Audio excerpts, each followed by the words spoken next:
निवेश रणनीति बनाने से पहले बहुत ज़रूरी है कि आप निवेश विकल्पों को समझ लें। उससे भी ज़्यादा ज़रूरी है कि आप अपने लक्ष्यों को समझ लें और जो भी लक्ष्य आप अपने लिए रखना चाहते हैं उसमें वास्तविकता कितनी है। आप जितना भी कॉर्पस इकट्ठा करना चाहते हैं वो रियलिटी में क्या आप अचीव कर पाएंगे या नहीं कर पाएंगे, सबकी गणना आपको करनी होगी और इसी सब के तहत बनता है आपका फाइनेंशियल पोर्टफोलियो।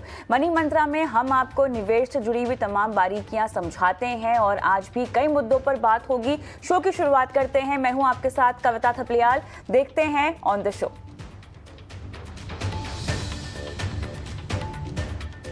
बेंचमार्क के मुकाबले कर रहे हैं लार्ज कैप अंडर परफॉर्म। क्या है इसकी वजह और क्या आप करें लार्ज कैप फंड में, बताएगा मनी मंत्रा। फ्लेक्सी कैप फंड के एसेट ने पार किया 2 ट्रिलियन का आंकड़ा। क्या है इसका मतलब आपके लिए? और आईडीएफसी म्यूचुअल फंड का मल्टी कैप फंड का खुल रहा है एनएफओ। क्या मल्टी कैप कैटेगरी में है दम? जानिए आज मनी मंत्रा से। और निवेश को लेकर तमाम गुत्थी हम सुलझाएंगे। अपने सवाल आप हमें भेज सकते हैं। हम लाइव हैं फेसबुक, ट्विटर और यूट्यूब पर।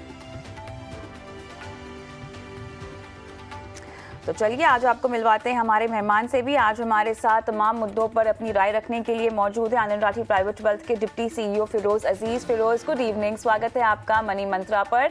और कई सारे मुद्दों पर आज हम बात करने वाले हैं, लेकिन सबसे पहले बात करना चाहूँगी लार्ज कैप की, जो कि एक कैटेगरी है और लगातार हम देख रहे हैं कि ये बेंचमार्क को अंडर परफॉर्म कर रही है, उससे ज़्यादा रिटर्न नहीं कमा कर दे रही है, जो कि मेरे ख्याल से बहुत अहम मुद्दा होता है किसी भी एक्टिव फंड का। हम देख रहे हैं कि लगातार बेंचमार्क के मुकाबले अगर देखा जाए तो large cap category under perform कर रही है। एक साल में हमने देखा 86.2% लार्ज कैप फंड है जिन्होंने अंडर परफॉर्म किया है। 5 साल में थोड़ा सा ये आंकड़ा बढ़ जाता है 82.7% का। अगर हम 2020 की पहली छमाही तक देखें फिरोज, तो इंडेक्स ने लगभग 3 साल में 3.13%, 5 साल में देखें तो 5.6%, 10 साल में 8.13% रिटर्न दिया है। वहीं लार्ज कैप फंड्स ने इसके मुकाबले कम रिटर्न दिया है। 3 साल में 1.31%, 5 साल में 4.63% और 10 साल में देखा जाए तो 7.98%। लगातार इस अंडर परफॉर्मेंस के पीछे वजह क्या है फिरोज? कविता जी, लार्ज कैप जो कैटेगरी है उसमें आउट परफॉर्मेंस करना थोड़ा कठिन है, जैसे आपने आंकड़े रीड आउट किए। बिकॉज क्या होता है कि जो टॉप कंपनियां हैं वो बहुत वेल रिसर्च्ड हैं, तो उसमें फंड मैनेजर अपनी इंफॉर्मेशन की आर्बिट्राज जो होती है वो उसमें कैपिटलाइज नहीं कर पाता। पॉइंट 2 क्या है कि जो इंडेक्स है वो इंडेक्स में जो टॉप 10 स्टॉक्स हैं उसमें ज्यादा वेटेज है और ये 10 स्टॉकों ने बहुत अच्छी प्रदर्शन दी है।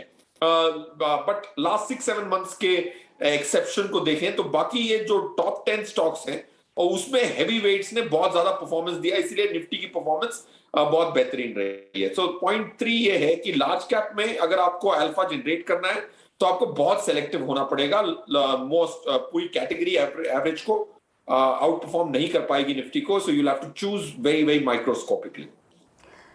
बिल्कुल, यहाँ पर आपने सही कहा है कि लार्ज कैप फंड जब भी आप सिलेक्ट करें तो आपको काफ़ी सोच समझकर ये फैसला लेना चाहिए, क्योंकि हर एक फंड मैनेजर की रणनीति अगर हम देखें वो अलग होती है। तो वो किस तरह से अपने पोर्टफोलियो को चर्न कर रहे हैं, उनकी स्ट्रैटेजी होल्ड और एग्जिट करने की है या किस तरह से उनका स्टॉक सिलेक्शन है, ये वो तमाम पहलू हैं जो आपको ध्यान में रखने चाहिए जब भी आप अपने लिए न सिर्फ लार्ज कैप बल्कि कोई भी फंड आप अपने लिए चुने। लेकिन जब हम लार्ज कैप की बात करते हैं, एक बात अहम है फिरोज की लार्ज कैप इस तरह की कैटेगरी है, जब आप अपने फाइनेंशियल पोर्टफोलियो को बनाते हैं तो कहीं ना कहीं जो बाजार में अचानक गिरावट आती है या हम बात करते हैं उतार चढ़ाव की, उससे काफी हद तक आपको इस तरह के फंड्स बचाते हैं।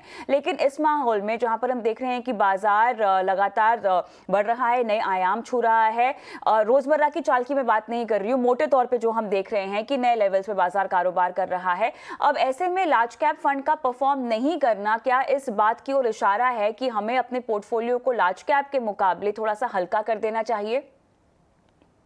नहीं Kavita ji, I think large cap एक बहुत इंपॉर्टेंट कोर हिस्सा है पोर्टफोलियो का। पॉइंट 1 मैं ये कहूंगा कि लार्ज कैप में सिलेक्टिव रहें, फॉर एग्जाम्पल इस साल जनवरी में हमने फ्रैंकलिन ब्लू चिप को रेकमेंड किया था, वो लार्ज कैप कैटेगरी में आता है। वो 13 फंड्स जो 3 साल पार कर चुके हैं और 1,000 करोड़ की एयूएम से ज्यादा है, उसमें से एक फंड है, उसने एटलीस्ट निफ्टी को 7-8% से बीट किया है इस कैलेंडर ईयर में। तो ये नहीं है कि आप पूरी उम्मीद हार बैठे लार्ज कैप में। अगर सिलेक्टिव स्टॉक्स का फंड्स खरीदे जाएं तो आउट परफॉर्मेंस आ सकती है, अच्छी संभावना है। पॉइंट 2, लार्ज कैप में आप पैसिव भी जाना चाहें तो वो भी एक अच्छा विकल्प होगा। इंडेक्स फंड्स लिए, निफ्टी के इंडेक्स फंड्स या सेंसेक्स के इंडेक्स फंड्स लेंगे तो उसमें कॉस्ट कम होगी, वो एक सेकंड विकल्प होगा। बट लार्ज कैप एक पोर्टफोलियो को बहुत स्टेबिलिटी देता है, स्पेशली जहां मार्केट्स हैं और वैल्यूएशंस थोड़ी ज्यादा स्ट्रेच्ड है। मार्केट की जो निफ्टी की इंट्रिंसिक वैल्यू कहते हैं हम उसको, सही वैल्यू या किताबी वैल्यू, फंडामेंटल वैल्यू 16,700 की है, बट निफ्टी आज 18,000 पे है, तो मार्केट थोड़ी सी ओवर वैल्यूड है। तो लार्ज कैप को शन करना, लार्ज कैप से महरूम रहना अच्छी रणनीति नहीं होगी कविता जी। बिल्कुल, लेकिन यहाँ पे थोड़ा सा मैं एक्टिव फंड्स की ओर बात करना चाहती हूँ। देखिए, अक्सर हम कहते हैं कि आपको भारत में अगर हम देखें तो एक्टिव फंड्स लेने के पीछे अहम वजह यह है कि आपको किसी भी फंड मैनेजर की जो एक्सपर्टीज़ है, जो उनका अनुभव है शेयर बाजार में, उसका फ़ायदा मिलता है, क्योंकि वो उसके मुताबिक अपने फंड की स्ट्रैटेजी डिसाइड करते हैं, बदलाव करते हैं।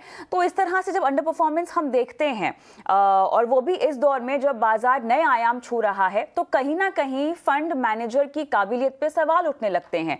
तो ऐसे में मैं कोई एक्टिव फंड क्यों लूं, मैं क्यों ना पैसिव तरीके से ही निवेश करूं बाजार में और कोई इंडेक्स फंड अपने ले लूं, बिकॉज वहां मुझे रिटर्न दिखाई दे रहे हैं ज्यादा।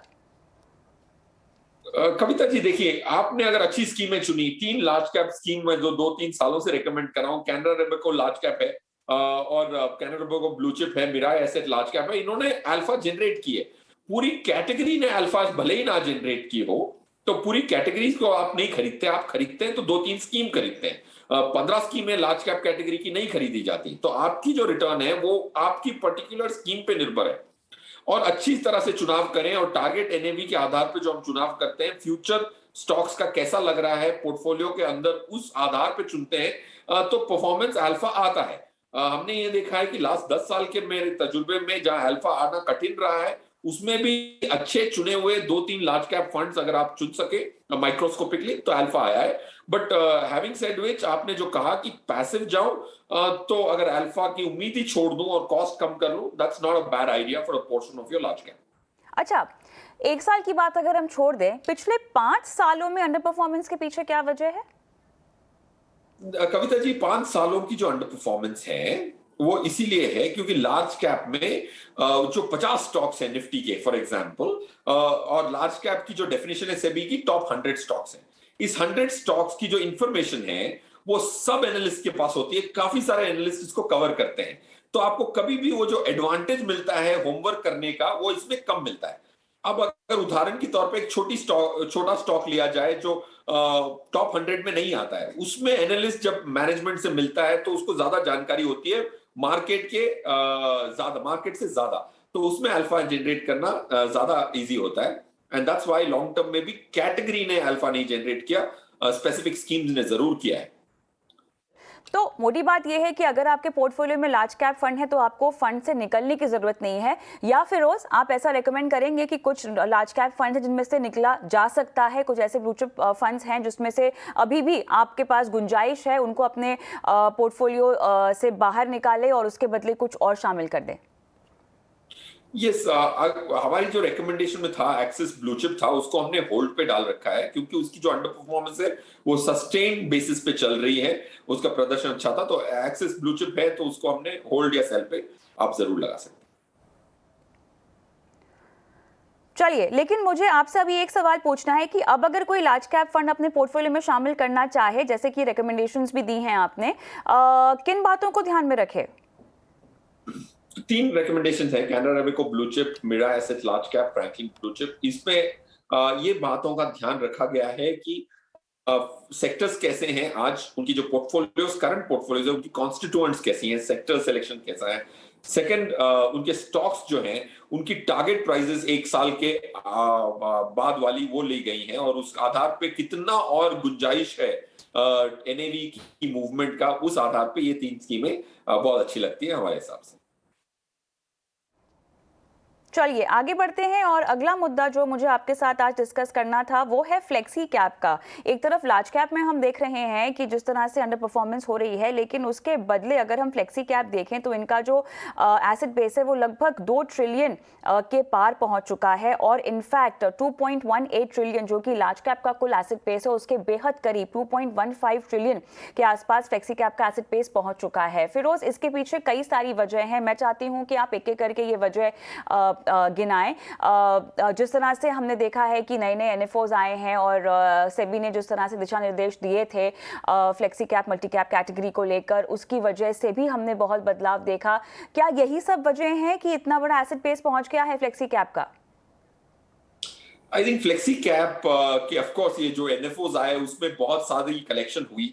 वो जो मल्टी कैप और फ्लेक्सी कैप का जो बाइफर्केशन हुआ, नई कैटेगरी क्रिएट हुई, उसकी वजह से एसेट जरूर आए हैं। और ये जो बुल रन में जो एनएफओज लॉन्च हुए हैं उसमें बहुत सारे टीयर 2 टीयर 3 सिटी से बहुत पार्टिसिपेशन आया है। उसकी वजह से ऑफ कोर्स एसेट्स बढ़े हैं। सेकंड, जो उनकी परफॉर्मेंस आई है, अगर लास्ट 1 ईयर की रिटर्न देखें तो 25% की परफॉर्मेंस आ गई। अगर 25% की परफॉर्मेंस आती है तो उसकी वजह से ही 25, 30, 40 हजार करोड़ इस कैटेगरी में बढ़ गया रिटर्नों की वजह से। So that's point 2। पॉइंट 3 क्या है कि इसमें एक ज्यादा फ्लेक्सिबिलिटी होती है फंड मैनेजर को लार्ज कैप के मुकाबले। तो इधर वो 3-4% जो एक्स्ट्रा रिटर्न कर रहे हैं उसकी वजह से इन्वेस्टर की जो झुकाव है इस कैटेगरी में ज्यादा है, क्योंकि इधर लार्ज कैप में ज्यादा एक्सपोजर है बट फिर भी फ्रीडम है ताकि वो मिड कैप और स्मॉल कैप में थोड़ा पैसा लगा के फंड मैनेजर अल्फा जनरेट कर पाए निफ्टी के मुकाबले। तो क्योंकि अल्फा अच्छा आया है, that's the third reason why people are buying flexi cap left right centre.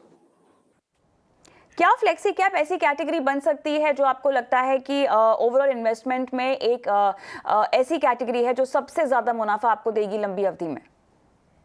I think ये नहीं कहूंगा कि सबसे ज्यादा मुनाफा देगी, सबसे ज्यादा एफिशिएंट मुनाफा देगी, क्योंकि रिस्क इतना ज्यादा नहीं है जैसे स्मॉल कैप में बहुत ज्यादा रिस्क है।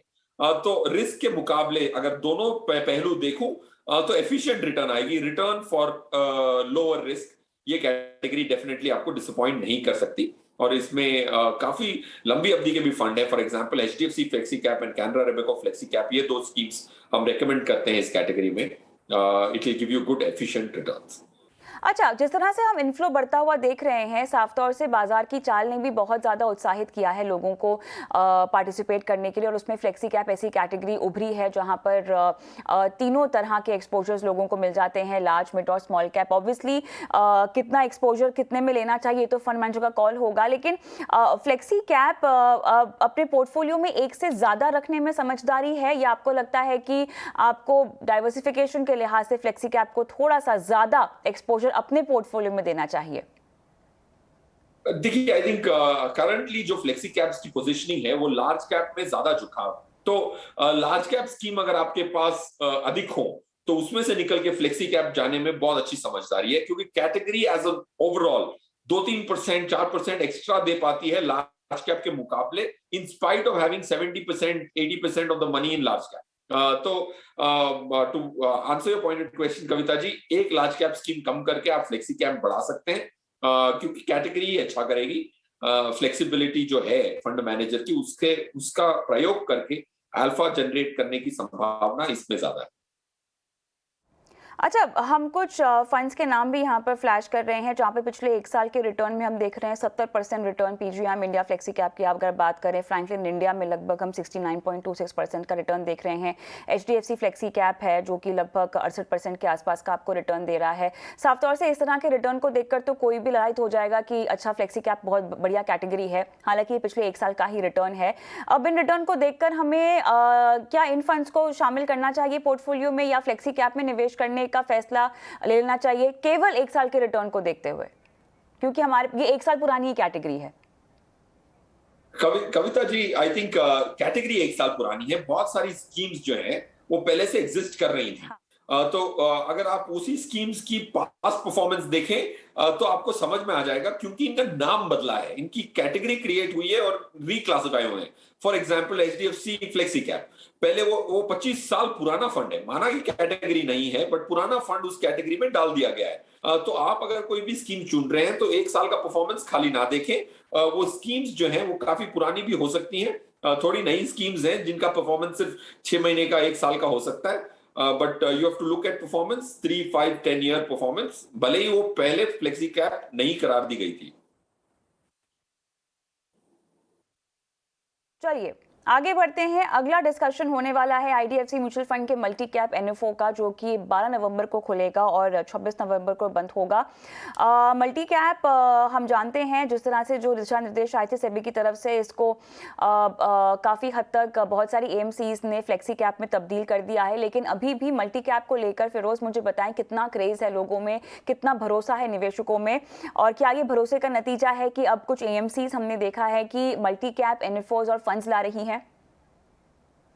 आई थिंक मल्टी कैप एक रिटेल के लिए बहुत अच्छी कैटेगरी होगी, क्योंकि इसमें मिनिमम 25% तीनों कैटेगरी में होता है। बड़ी कंपनियों में 25%, मध्यम वर्ग की कंपनियों में, मिड कैप में 25 और स्मॉल कैप में 25, ये तो मैंडेटरी है। तो ये true to label multi cap सब portion of the market cover करता है। बाकी जो 25% है वो टैक्टिकल होता है। तो आई थिंक मल्टी कैप एक बहुत इंपॉर्टेंट कैटेगरी है, स्पेशली रिटेल के लिए, जिसके पास 1000 रुपए हो और वो 3 स्कीम ना खरीद पाए, तो एक लार्ज कैप, एक multi cap scheme can give him exposure और her exposure to the entire gamut of different sizes of the stocks. अब मुझे ये बताएं, ये जो एनएफओ है इसमें काफ़ी सारी बातें कही गई हैं। इसमें आपके पास इंटरनेशनल एक्सपोजर साफ तौर से दिया जा रहा है और बाकी डाइवर्सिफिकेशन को बहुत ज़्यादा तवज्जो दी गई है। फंड का फोकस आईपीओ पर रहने वाला है, न्यू एज बिजनेस पर रहने वाला है, अंतर्राष्ट्रीय इक्विटी और टैक्टिकल कैश पोजीशन पर भी होगा। इसको थोड़ा सिंप्लीफाई करके समझाएं फिरोज, क्या मतलब है? इसका ये मतलब है कि डिवर्सिफिकेशन के हिसाब से ग्लोबल एक्सपोजर भी है। तो एक तो होता है एसेट एलोकेशन के लिए इन्होंने पैसे कैश कॉल लेने की भी एक टैक्टिकल पोजीशनिंग की बात की है। तो जहां भी अगर फंड मैनेजर का दिमाग लगता है वहां से वैल्यू एमर्ज होने की गुंजाइश होती है। So point 1, cash position asset allocation की वजह से जो एक्स्ट्रा रिटर्न कमा सकते हैं वो उसका दरवाजा बंद नहीं किया गया। पॉइंट 2, डिवर्सिफिकेशन की वजह से एक रिस्क मैनेजमेंट आ जाएगी। पॉइंट 3, क्योंकि ये मल्टी कैप कैटेगरी का है, तो पूरा एक्सपोजर है, लार्ज कैप में थोड़ा ज्यादा झुकाव है। सो आई थिंक फंड मैनेजर के जो भी जरिए हैं एक इन्वेस्टर के हित में वैल्यू ऐड करने के, वो जरियों का जो दरवाजा है वो बंद नहीं किया गया और उसको खुला रखा है। सो टाइम विल टेल कितना उसको कैपिटलाइज किया गया, but I think it's a great concept. तो मुझे बताइए मल्टी कैप में हमें कितनी दिलचस्पी अब दिखानी चाहिए Firoz? I think multi cap में जरूर दिलचस्पी दिखानी चाहिए। जो इंडिया की इकोनॉमी है वो इकोनॉमी को देखते हुए अगले 4-5 सालों में स्मॉल कैप और मिड कैप भी बहुत अच्छा प्रदर्शन देने वाले हैं। इंडिया की जो ग्रोथ स्टोरी है टॉप 250 स्टॉक्स पे सीमित नहीं हो सकती, क्योंकि टॉप 250 में मिड कैप और लार्ज कैप कवर होता है, तो काफी सारे पोर्टफोलियो में स्मॉल कैप का एक्सपोजर होता ही नहीं है। तो ये मल्टी कैप से जो थोड़ा बहुत हिस्सा स्मॉल कैप में जा सकता है, तो इंडिया की ग्रोथ स्टोरी जो है अगले 3-5 सालों की, 10 सालों की, उसको अच्छी तरह से प्ले करने का एक प्रॉक्सी इन्वेस्टमेंट हो सकता है multi cap. Stand alone small cap में डालने के बदले मल्टी कैप के माध्यम से 25% तक का जो स्मॉल कैप एक्सपोजर है, I am very thrilled about that. Alright, लगे हाथों मेरे हाथ में ना अभी एम्फी की एक रिपोर्ट भी आई है, जहां पर जो हर महीना अपने स्टेटस की जो उनकी रिपोर्ट आती है म्यूचुअल फंड में इन्वेस्टमेंट को लेकर, उसमें न्यू हाई, रिकॉर्ड हाई का आंकड़ा सामने आता हुआ दिखाई दे रहा है फिरोज। यहाँ पर 38.21 लाख करोड़ जो एएम्स हैं वो नए हाई को टच किए हैं। साथ ही एसआईपीस की अगर मैं बात करूं तो रिकॉर्ड हाई लगभग 10,518 करोड़ का आंकड़ा आया है एसआईपीस को लेकर। तो ये किस बात को दिखा रहा है, किस बात की ओर इशारा कर रहा है? ये 2-3 चीजों पे इशारा कर रहा है। ऑफ कोर्स एक पैराडाइम शिफ्ट आया है जो मिलेनियल्स ने का दारोमदार संभाला है। अगर जनरेशनल वेल्थ से अगर ये मिलेनियल्स आज जो निर्णय ले रहे हैं वो फाइनेंशियल एसेट्स की तरफ काफी ज्यादा झुकाव है। इसीलिए अगर आप देखें तो म्यूचुअल फंड इंडस्ट्री 1964 में चालू हुई थी और 2004 तक सिर्फ 1 लाख करोड़ पे पहुंची थी, और बाकी 17 सालों में 1 लाख करोड़ से आपने अभी जो आंकड़ा गिनाया 38 लाख करोड़, ये बहुत बड़ी ग्रोथ होती है क्योंकि एक पैराडाइम शिफ्ट है। इंडियंस पहले फिजिकल एसेट्स, गोल्ड और रियल एस्टेट को ही प्रेफर करते थे। अब जो रिस्क एपेटाइट है और जो समझदारी है फाइनेंशियल एसेट में, ये महीने दर महीने जो आंकड़े दिखते हैं, इट्स कमिंग आउट क्लियरली।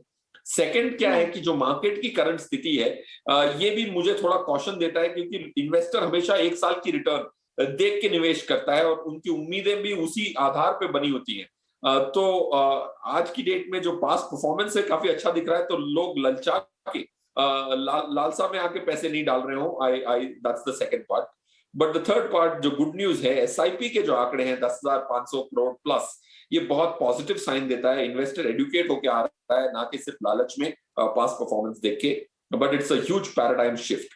अच्छा, कुछ हाइलाइट्स की अगर मैं बात करूं जो मुझे आती हुई दिखाई दे रही हैं फिरोज, उसमें देखिए हम बात कर रहे थे मल्टी कैप की, इनफ्लो में कमी आई है month on month 90%, flexi cap में इनफ्लो में कमी आई है 44%, लार्ज कैप में इनफ्लो हाईएस्ट है सिंस मई 2001, ठीक है। स्मॉल कैप में भी पिछले 3 महीने के मुकाबले अगर हम देखें तो इनफ्लो हाईएस्ट है। ओवरऑल किस तरफ आपको लोगों का रुझान जाता हुआ दिखाई दे रहा है? आई थिंक कविता जी, क्या होता है कि मंथ ऑन मंथ एक ट्रेंड नहीं निकलता है, बट लार्ज कैप की तरफ लोग ज्यादा जा रहे हैं क्योंकि एक मार्केट में थोड़ी सी पेसिमिज्म जरूर है करंट मार्केट लेवल्स को देखते हुए। जब हम एचएनआई फैमिली से बात करते हैं तो उनके मन में थोड़ा सा बहस जरूर है कि मार्केट थोड़ी आगे निकल चुकी है, जहां तक वो पहुंचनी नहीं चाहिए थी 8-10%। तो इसीलिए large cap is a safe haven. इसीलिए capital is moving, there is a flight of capital from different categories to large cap category, point 1। Point 2, small cap एक अंडर ओन्ड सेगमेंट है, और ये जो एग्जिबरेंस है वो रिटेल का जो पार्टिसिपेशन स्मॉल कैप में आ रहा है, वो स्मॉल कैप की जो इन्फ्लोज है उसको पुश कर रहा है। लार्ज कैप में एचएनआई बड़ा पैसा आ रहा है from big clients, retail small cap को ज्यादा खरीद रहे हैं, तो that's the reason why these numbers show up. एक चीज जो मुझे आपसे पूछनी है, 7वां महीना है लगातार जहां पर ईएलएसएस में आउटफ्लो यानी निकासी बरकरार है, जारी है, क्या वजह हो सकती है इसके पीछे?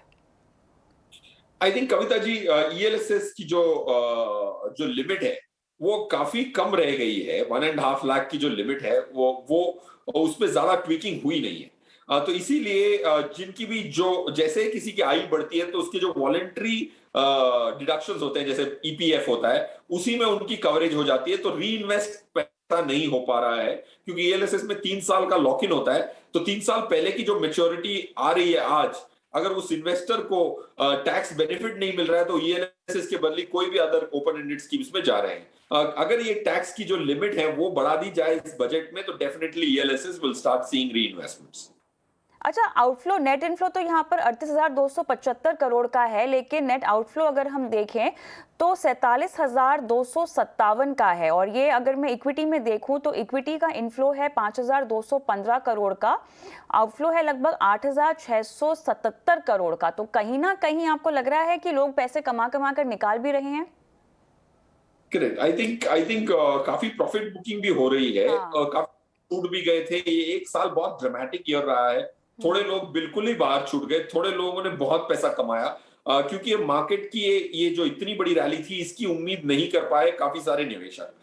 तो there is one class of people जो महरूम रह गए पूरी तरह से, दूसरे जो हैं बहुत पैसे बना चुके हैं। तो ये अभी स्वैपिंग हो रही है, जिसने पैसे बना लिए वो पैसे निकाल रहे हैं, जो रह गए थे अब अफसोस में अब वो they are jumping into the bandwagon.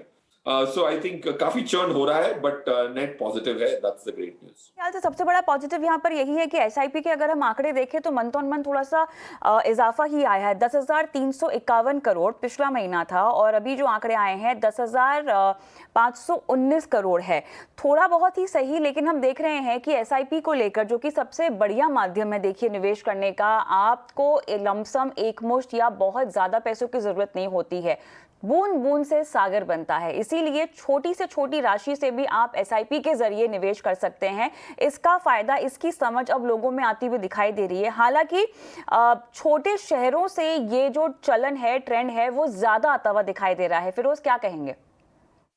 Yes Kavita ji, देखिए जो 2013 से सेबी ने इन्वेस्टर एजुकेशन का जो निर्णय लिया था, जिसमें हंड्रेड्स ऑफ करोड़ एक्सपेंडिचर हो रहा है ताकि इन्वेस्टर्स जागरूक हों, उसका बड़ा फायदा हुआ है। आप पैंडेमिक में भी देखें, लोगों ने पैनिक करके एसआईपीस बंद नहीं की हैं। पिछले क्रैश में 2008 फॉर एग्जांपल एसआईपीस, काफी सारी एसआईपीस डिसकंटिन्यू हुई थी।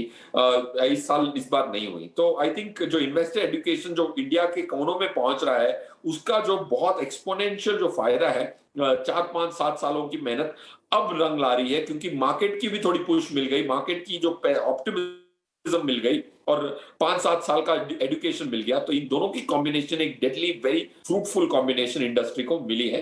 That's what I would attribute these positive great numbers for. Alright, तो यहाँ पर हमने बात की है आज बहुत सारे मुद्दों पर, और अंत में हमने AMFI की जो लेटेस्ट रिपोर्ट आई है जो कि ये दिखा रही है कि निवेशकों का रुझान निवेश को लेकर कहाँ किस ओर ज़्यादा है किस ओर कम है। सार बस यही है कि आपको SIP के जरिए अपनी इन्वेस्टमेंट जो है जारी रखनी है। फिलहाल वक्त है एक छोटे से ब्रेक का, लेकिन बता दें आपको कि मनी मंत्रा जो शो है आप लाइव देख सकते हैं ट्विटर, फेसबुक और यूट्यूब पर भी, और हम आपकी लाइव फाइनेंशियल प्लानिंग भी करवाएंगे अगर आप अपने सवाल कमेंट बॉक्स में डालें। फिलहाल एक ब्रेक के लिए हम रुक रहे हैं। हमारे साथ बने हुए हैं फिरोज अजीज। ब्रेक के बाद जुड़ेंगे अभिनव अंग्रीश, और दोनों के साथ मिलकर आपकी लाइफ फाइनेंशियल प्लानिंग करवाएंगे, दर्शकों से जुड़ेंगे और उनके सवाल लेंगे। बने रहें। मनी मंत्रा में आगे बढ़ते हैं और अब बारी आती है आपके सवालों को शो में शामिल करने की। और अगर आप हमें लाइव भी देख रहे हैं सोशल मीडिया प्लेटफॉर्म्स में जो कि ट्विटर, फेसबुक और यूट्यूब है, तो अपने सवाल डाल सकते हैं कमेंट बॉक्स में। हम आपके सवालों को शो में शामिल करने की कोशिश करेंगे। हमारे दोनों मेहमान हमारे साथ अब बने हुए हैं। फिरोज अजीज हमारे साथ बने हुए हैं और अभी जुड़ रहे हैं इन्वेस्ट ऑनलाइन के फाउंडर अभिनव अंग्रीश। स्वागत है आपका अभिनव मनी मंत्रा में। शुरुआत करते हैं दर्शकों के साथ, और पहले दर्शक हमारे साथ फोन लाइन पर है लाल श्याम जी। नमस्कार श्याम जी, कैसे हैं, कहां से बोल रहे हैं? ठीक है, हम कलकत्ता से बोल रहे हैं। कोलकाता से बोल रहे हैं आप? जी जी जी, पूछिए। आपने 2017 में PMS अकाउंट खोला था? हाँ, हमने PMS अकाउंट खोला था, तो अभी 4 साल करीब हो गया है। तो उसमें 34,000 जो है सो अराउंड सेंसेक्स था और 10,000 निफ्टी था, और हार्डली हमको 10% अभी तक अर्निंग्स पर ईयर मिला है, अराउंड 30% 4 साल में, जबकि डबल हो गया सारा। तो हमें लग रहा है हम ऐसा महसूस करते हैं कि जिस हिसाब से परफॉर्मेंस होना चाहिए उस हिसाब से नहीं कर पाया है। तो क्यों ना हम उसमें जो अभी हमारा डीमेट अकाउंट के थ्रू अकाउंट लिंक करके वो डेबिट क्रेडिट करते हैं, तो उसका जो है सो बंद करके क्या मैं डायरेक्ट अपने कर सकता हूँ? बैंक ऑफ बड़ौदा में मेरा अकाउंट है, उसे लिंक है। वो डीमैट अकाउंट की बात कर रहे हैं? हाँ, जैसे अभी वो ऑपरेट करते हैं, सेल परचेज करते हैं, तो मैं PMS अकाउंट क्लोज करके मैं डायरेक्ट अपना अभी कर सकता हूँ कि उसका क्या प्रोसीजर होगा, ये जानना चाहता हूँ। मुझे ये बताइए, आप कितना समझते हैं बाजार को?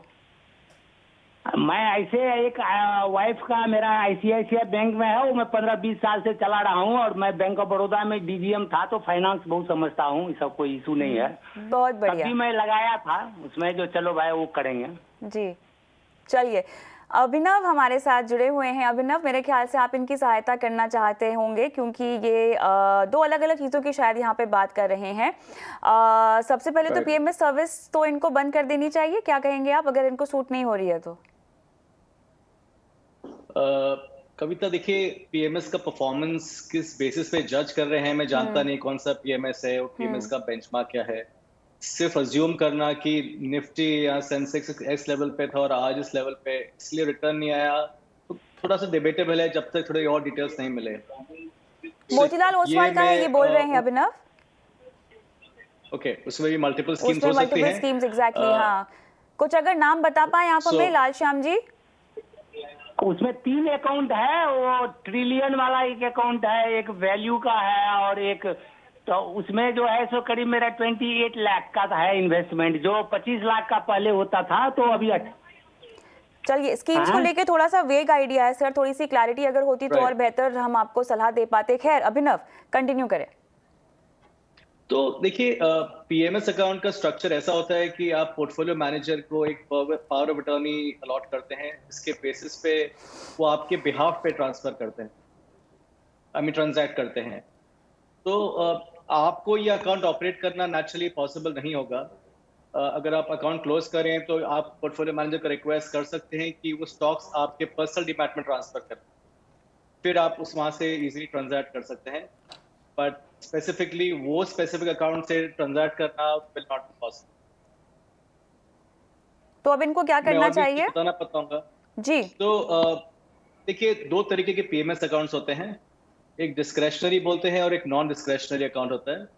नॉन डिस्क्रेशनरी अकाउंट वो अकाउंट होता है जहाँ पोर्टफोलियो मैनेजर आपकी परमिशन के साथ ट्रांजैक्ट करते हैं, और डिस्क्रेशनरी अकाउंट में पोर्टफोलियो मैनेजर अपने डिस्क्रेशन पे ट्रांजैक्ट करते हैं। आई एम अज्यूमिंग कि इनका एक डिस्क्रेशनरी अकाउंट है, तो इनके लिए बेहतर होगा अगर ये खुद अपना पोर्टफोलियो मैनेज करना चाहते हैं और उनको मार्केट की समझ है, तो इस अकाउंट को क्लोज करें और पोर्टफोलियो मैनेजर को रिक्वेस्ट करें कि उनकी सिक्योरिटीज इनके अकाउंट में ट्रांसफर कर लें, और फिर वो अपने हिसाब से ट्रांजैक्ट कर सकते हैं। ऑलराइट, आगे बढ़ते हैं। अगले दर्शक हमारे साथ राजेश विज हैं फोन लाइन पे। राजेश जी कहाँ से बोल रहे हैं? नमस्कार सर, क्या हालचाल? नमस्कार जी, बस ठीक है जी। मैं जलंधर से बोल रहा हूँ जी, पंजाब से। ऑलराइट, पूछिए। ये मेरा सवाल ये है जी, मैं एक 25 लाख रुपए लमसम लगाना चाहता हूँ मार्केट में, म्यूचुअल फंड में। तो क्या ये सही समय है लगाने के लिए, या फिर थोड़ा वेट करना है? जहाँ इसको कौन कौन से फंड आप कोई सजेस्ट कर सकते हो मेरे को? सर आप कितने समय के लिए लमसम इन्वेस्ट करना चाहते हैं? ये टाइम होराइजन 3 साल के लिए। कोई खास वजह? नहीं, बस ग्रोथ, थोड़ा गोल तो कुछ नहीं है। तो 3 का 5 भी हो सकता है क्या? हाँ, हो सकता है, नो प्रॉब्लम। अच्छा, आपने कहा है कि आप रिस्क लेने को भी तैयार हैं। हाँ जी, लेने को और आप ये भी कह रहे हैं कि आप इक्विटी म्यूचुअल फंड्स से परिचित हैं। हाँ जी, हाँ जी। आप करते हैं इन्वेस्टमेंट? हाँ जी, हाँ जी। कितने का पोर्टफोलियो है अब तक? अभी 50 लाख का तो है पोर्टफोलियो मेरे पास। चलिए, बहुत बढ़िया। फिरोज, आपके पास आएगा ये सवाल, बताएं इनको किस तरह से पैसे डालने चाहिए? मौजूदा स्तर पर लमसम डालें या इसको किश्तों में डालें, जो अक्सर आप रेकमेंड करते हैं? इस पहले तो राजेश जी के जो लमसम अमाउंट है, जैसे कविता जी आपने सवाल पूछा 3 इयर्स को क्या ये 5 इयर्स में तब्दील कर सकते हैं, तो इक्विटी की प्रोपोर्शन ज्यादा हो सकती है, पॉइंट 1। पॉइंट 2 ये है कि करंट जो इंटरेस्ट रेट्स हैं, मेरे हिसाब से 4 से 5 साल की इक्विटी की जो रिटर्न्स आएंगी वो डेट से दुगनी रिटर्न आ सकती हैं, given the low interest rate situation.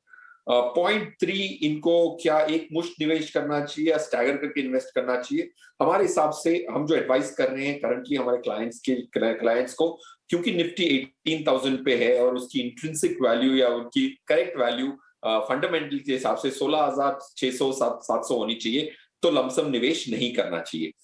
इनको जो 7-8 स्कीम इनको चुननी चाहिए और इसको किश्तों में डालना चाहिए। अगर मार्केट 10% से गिरती है, क्योंकि इस फाइनेंशियल ईयर में मार्केट पीक से ट्रफ पे नहीं आई है, अगर 10% की गिरावट आती है तो इनको फिर जो बचे कुछ किश्त हैं उसको एक मुश्त निवेश करना चाहिए, provided market gives an opportunity of 10% correction.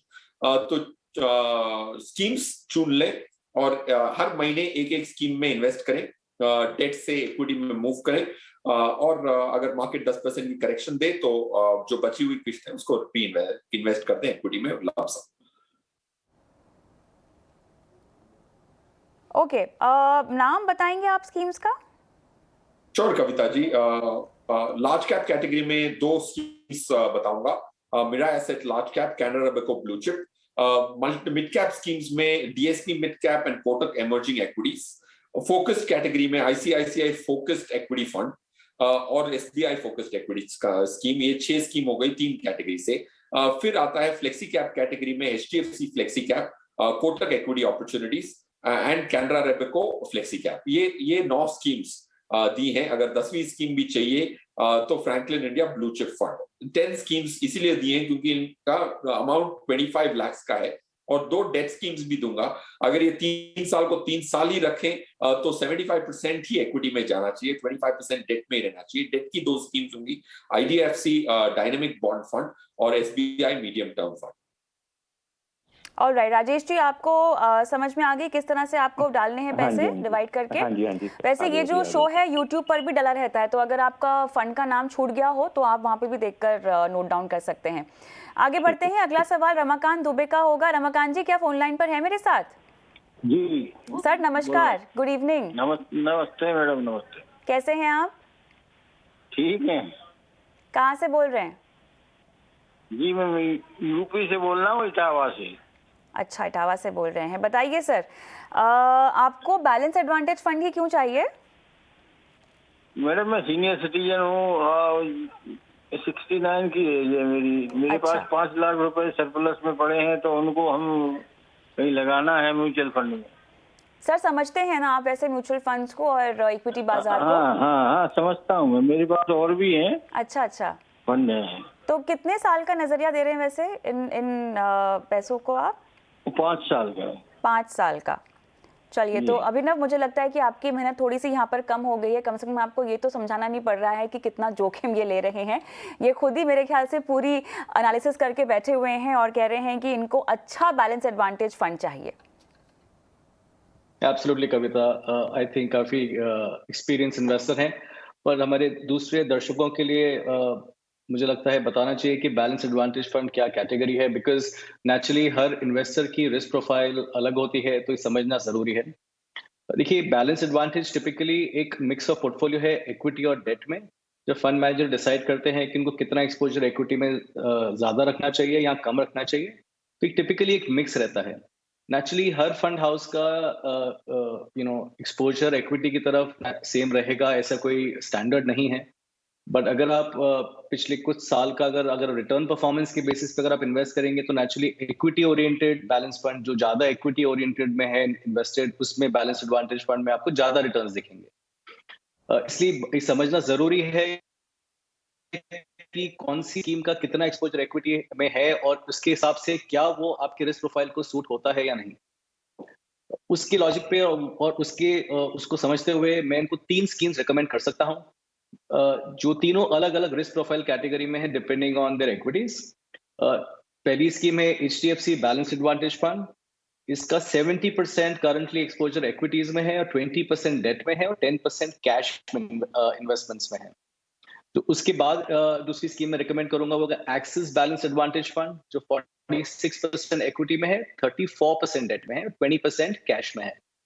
Third category जो सबसे कॉन्जर्वेटिव इस कैटेगरी का जो मैं मानना चाहूंगा वो है ICICI बैलेंस एडवांटेज फंड, जिसका एक्सपोजर करंटली इक्विटी में 38% है, बैलेंस 25% डेट और 37% कैश में है। इसके बेसिस पे वो कॉल लें, क्योंकि नेचुरली अगर बाजार में गिरावट आएगी तो जो इक्विटी एक्सपोजर में है वो ज्यादा गिरेगा कंपेयर टू अदर स्कीम्स। तो ये अज्यूम करना कि बिकॉज बैलेंस एडवांटेज कैटेगरी है वो 100% सेफ है, ये गलत होगा। इस इक्विटी और डेट के पोर्शन के हिसाब से वो डिसाइड कर सकते हैं उनको कहाँ इन्वेस्ट करना चाहिए। ऑलराइट, हमारे साथ क्या रमाकांत जी बने हुए हैं? हाँ जी सर समझ गए आप सलाह?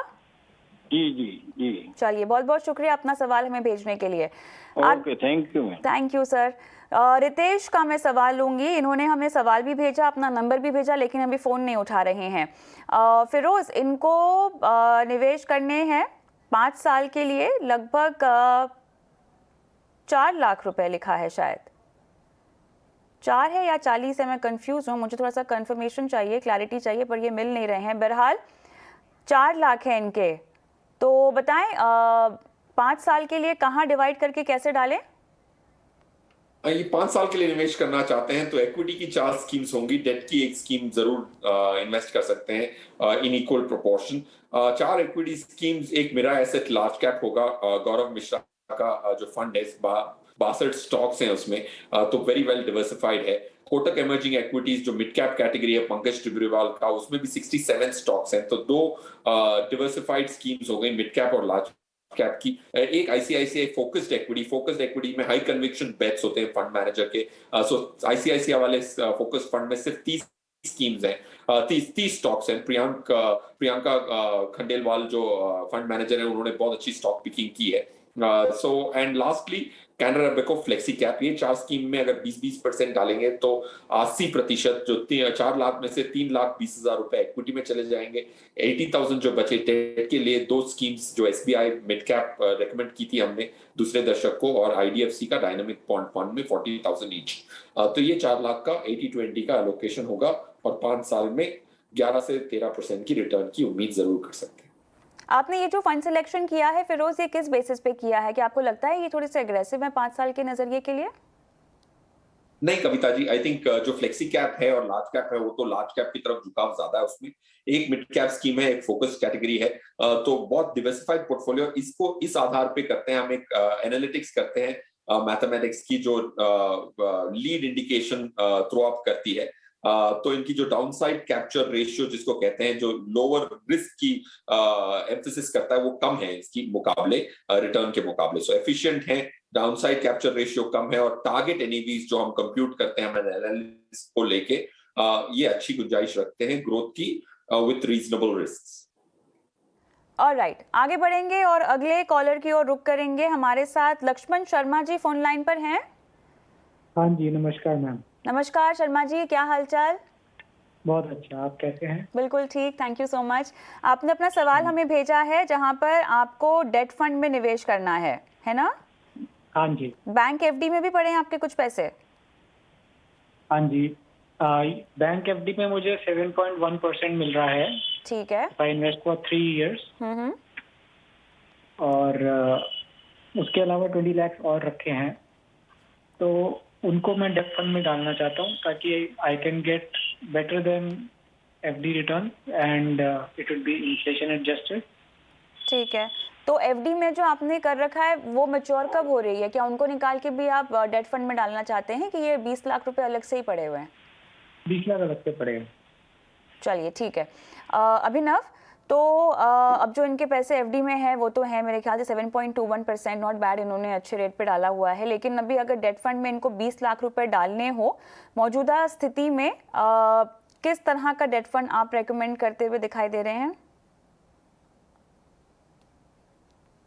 कविता, जैसा आपने कहा, नेचुरली 7.2% एक अच्छा रेट है आज के सिनेरियो में, जहां इंटरेस्ट रेट 5-5.5% के आसपास है। मुझे इनका टैक्स ब्रैकेट नहीं पता है at the moment, but I am assuming कि ये 30% पर हम के पूछ टैक्स सकते हैं। ब्रैकेट लक्ष्मण जी, आपका टैक्स ब्रैकेट बताएंगे? 20%। जी अभिनव। सो नेचुरली इनका पोस्ट टैक्स रिटर्न अराउंड 6% है। अगर आज फ्रेश इन्वेस्टमेंट्स करेंगे तो 5.25% से ज्यादा रिटर्न नहीं आएंगे। और ये TDS and tax payable on an annual basis है, बिकॉज इंटरेस्ट अक्रूड के बेसिस पे आपको टैक्स लायबिलिटी आती है।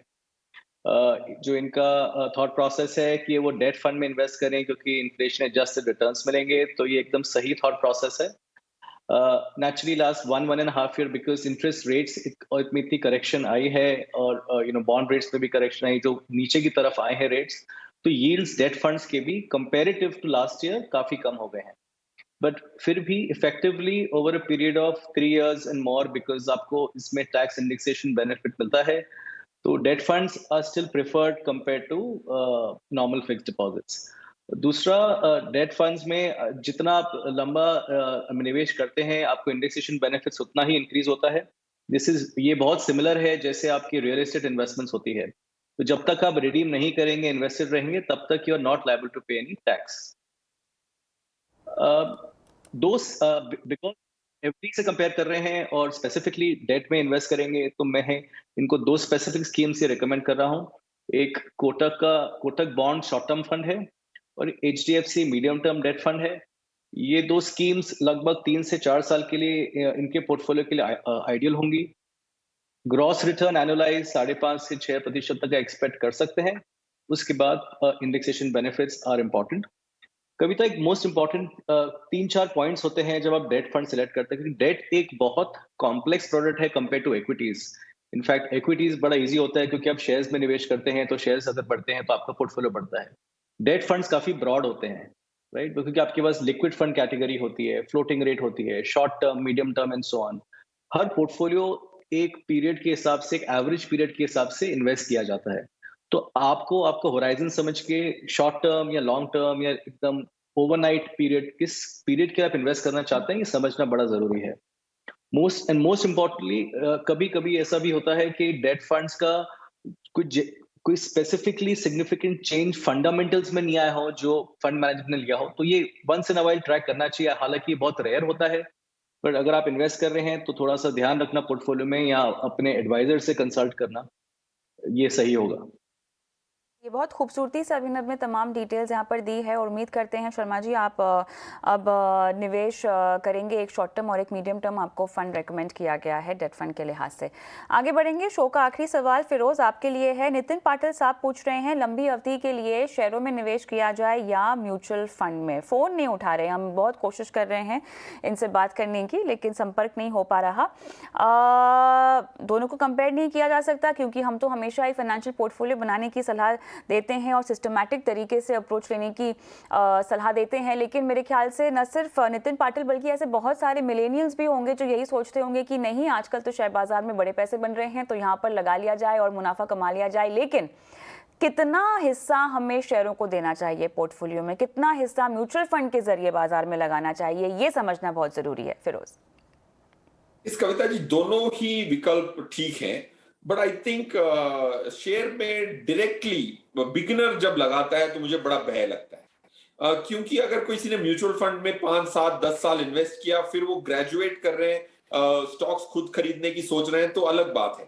क्योंकि आप क्रोनोलॉजिकल ऑर्डर में सीख के फिर कुछ कर रहे हैं।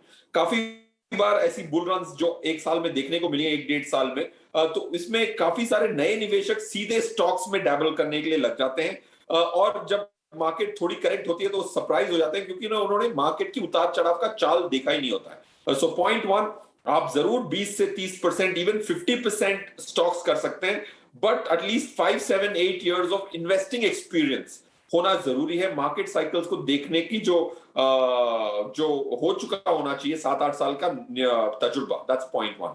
पॉइंट 2, मेरे हिसाब से काफी लोग ये भी सोचते हैं कि बड़ी कंपनियों के स्टॉक्स खरीद के अगर मैं रख लूंगा तो पैसे बन जाएंगे 20 साल के लिए। ऐसा नहीं होता है। आप निफ्टी के टॉप 10 स्टॉक्स ही देख लें, लास्ट 10 साल में पूरे में से सिर्फ 3 स्टॉक रह गए हैं जो टॉप 10 में 10 साल पहले भी थे और आज भी हैं, और काफी सारे स्टॉक्स हैं जो बड़े स्टॉक्स हैं जो चले ही नहीं है 8-10 साल तक। सो सिलेक्शन इंपॉर्टेंट है, मैनेजमेंट इंपॉर्टेंट है। अगर आपके पास वक्त ना हो तो स्टॉक्स ना करें, तजुर्बा ना हो तो स्टॉक्स ना करें और म्यूचुअल फंड के माध्यम से ही इन्वेस्ट करें। थोड़ी सी फी लगती है but risk and rewards are favourable.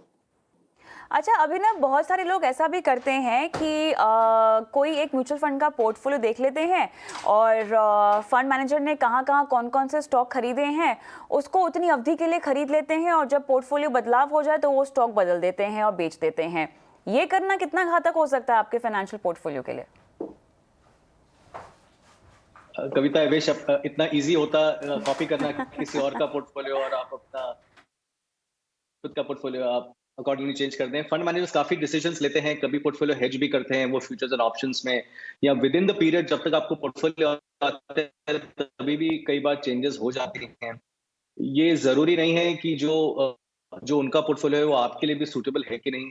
दूसरा, मोस्ट इंपॉर्टेंटली ये भी जरूरी नहीं है कि कोई फंड मैनेजर को अगर आप फॉलो कर रहे हैं उनके रिटर्न्स के लिए तो उनके वो सिमिलर रिटर्न्स कंसिस्टेंट रहेंगे।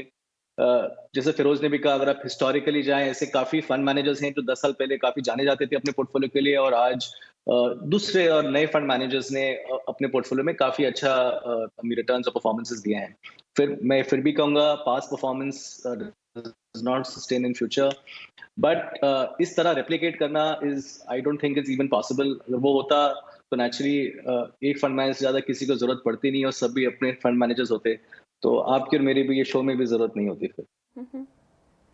नहीं, बिल्कुल सही कहा आपने और इसीलिए बहुत ज़रूरी है कि सबसे पहले बाजार पर अपनी पकड़ बनाई जाए। अगर आपको किसी आर्थिक सलाहकार के पास नहीं भी जाना है, खुद ही अपना पोर्टफोलियो डिज़ाइन करना है, मैनेज करना है, तो बहुत ज़रूरी है कि आप बाजार की नब्ज़ को समझें, उसकी चाल को समझें और उसके मुताबिक अपने लक्ष्यों को देखें, अपनी जोखिम उठाने की क्षमता को देखें, एनालाइज करें, आकलन करें उसका और उसके बाद एक रणनीति अपने लिए बनाएं। और इतना सब नहीं भी कर पाए तो मनी मंत्रा को अपना सवाल आप भेज सकते हैं।